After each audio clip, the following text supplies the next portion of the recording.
Hello everybody, it's me again, Tarsher. So today, we're cooking pork adobo. And of course, nilagay ko na dito yung garlic at saka onions. Sinama ko na kasi malalaki ang hiwa ng onions at saka garlic ko dahil tamad ako ngayon. So, yan yung pork ko. Hinugasan ko na siya ng vinegar. Binlance ko na siya ng vinegar. So, this is the way I cook my adobo. Maraming garlic at saka onions. Ayan. So, lagyan ko na ng black ground pepper, paminta. Ayan. Hindi lang masyado. Tapos, I just add the meat. Masuki siya kasama yung garlic at saka onion. And marami kasing klaseng adobo, but this is my own version. Ayan. Hintayin lang natin siyang mag-golden brown.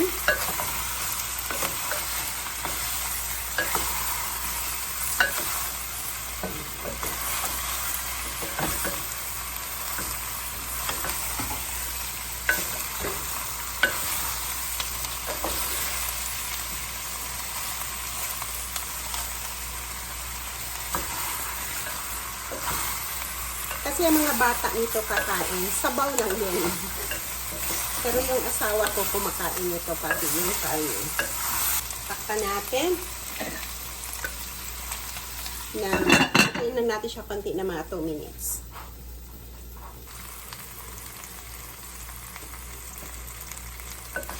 Ayan. As you can see, nagba-brown na yung meat, guys. So, kung maamoy nyo lang, ay, ang sarap ng amoy dahil nga sa garlic at saka onion. Kumalabas na yung aroma niya. So, nasa sa inyo yon kung paano kayo magluto ng adobo. But this is my version. So, i-add ko na yung 1 cup of soy sauce. Kasi nga, gusto nila ng maraming sabaw yung mga bata.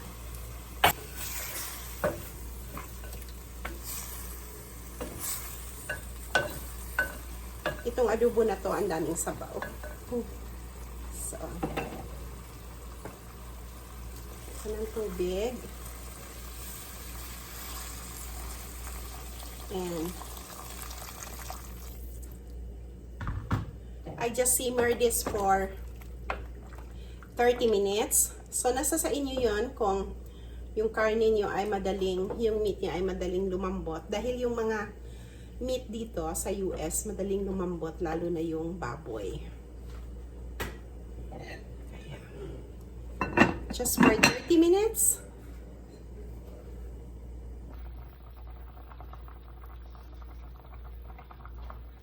So, kumukulo na siya. Just add the laurel, the bay leaves. And then, we just simmer this for a medium-low for 30 minutes. Balsamic vinegar. Nasa sa inyo yun kung may balsamic kayo. So, lagyan nyo. Kung wala, okay lang din. So, we just simmer this for another 3 minutes and it's done. So, tingnan na natin. Ayan. The adobo is done. Tikman muna natin. Tama lang siya. Ayan. You can see it. Thank you so much for watching. See you in our next video. Bye for now.